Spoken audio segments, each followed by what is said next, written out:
시간은 흐르는 게 아닐 수도 있다. 지금 이 순간 시간이 흐르고 있다고 느끼시나요? 당연하죠. 1초, 2초, 3초. 시간은 강물처럼 과거에서 현재로, 현재에서 미래로 흘러가고 있잖아요. 근데 만약 그게 착각이라면요? 물리학자들은 이런 말을 해요. 시간은 흐르는 게 아니라 그냥 거기 있는 것일 수도 있다. 과거도 현재도 미래도 사실 동시에 존재하고 있고 우리가 그걸 순서대로 경험하고 있을 뿐이라는 거예요. 오늘은 우리가 너무나 당연하게 여기는 시간이 사실 얼마나 이상하고 신비로운 존재인지를 처음부터 끝까지 파헤쳐 봅니다. 끝까지 보시면 지금 이 순간을 완전히 다르게 느끼실 거예요. 아인슈타인이 뒤집은 시간의 개념. 오랫동안 인류는 시간이 우주 어디서나 똑같이 흐른다고 생각했어요. 뉴턴의 세계관이었죠. 시간은 절대적이고 균일하고 누구에게나 동일하다. 그런데 1905년 알베르트 아인슈타인이 등장해서 그 개념을 완전히 뒤집어 버립니다. 특수 상대성 이론의 핵심은 이거예요. 시간은 절대적이지 않다.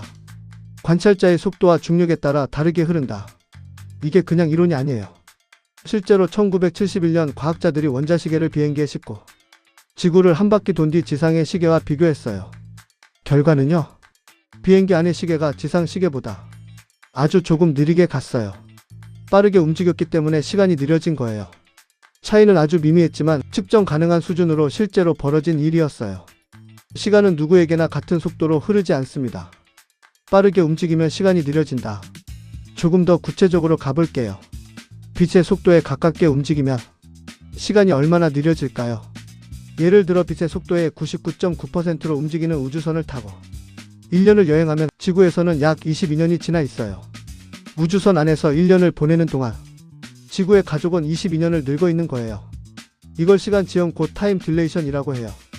더 극단적으로 빛의 속도에 가까워질수록 시간 지연은 더 커져요.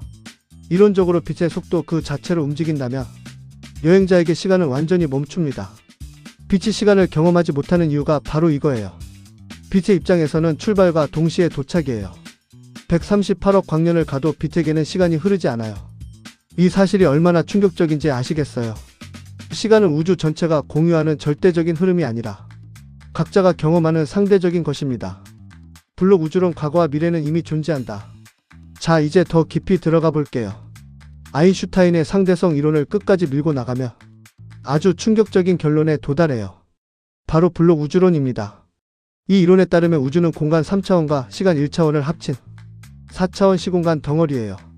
과거, 현재, 미래가 이 덩어리 안에 동시에 이미 존재하고 있어요. 우리가 시간이 흐른다고 느끼는 것, 이 4차원 덩어리를 현재라는 단면으로 순서대로 경험하기 때문이라는 거예요. 비유를 들면 이래요. 책 한 권을 생각해 보세요. 1페이지부터 300페이지까지 전부 동시에 존재하잖아요. 하지만 읽는 사람은 1페이지부터 순서대로 경험하죠. 우주도 그런 책 같은 존재일 수 있어요. 과거는 사라진 게 아니라 여전히 거기 있고 미래도 아직 오지 않은 게 아니라 이미 거기 있어요. 우리가 지금 이 순간이라고 느끼는 것, 그 거대한 시공간 책의 특정 페이지를 읽고 있는 것 뿐일 수 있어요. 시간은 왜 한 방향으로만 흐르는가? 그런데 여기서 이상한 점이 있어요. 물리학의 기본 방정식들은 대부분 시간의 방향에 대해 대칭이에요. 앞으로 가든 뒤로 가든 방정식은 성립해요. 그런데 우리 현실에서 시간은 왜 항상 앞으로만 흐를까요? 깨진 유리잔이 저절로 붙는 일은 왜 없을까요? 그 답이 바로 열역학 제2법칙이에요. 우주는 항상 무질서한 방향으로 나아가요. 이걸 엔트로피가 증가한다고 해요.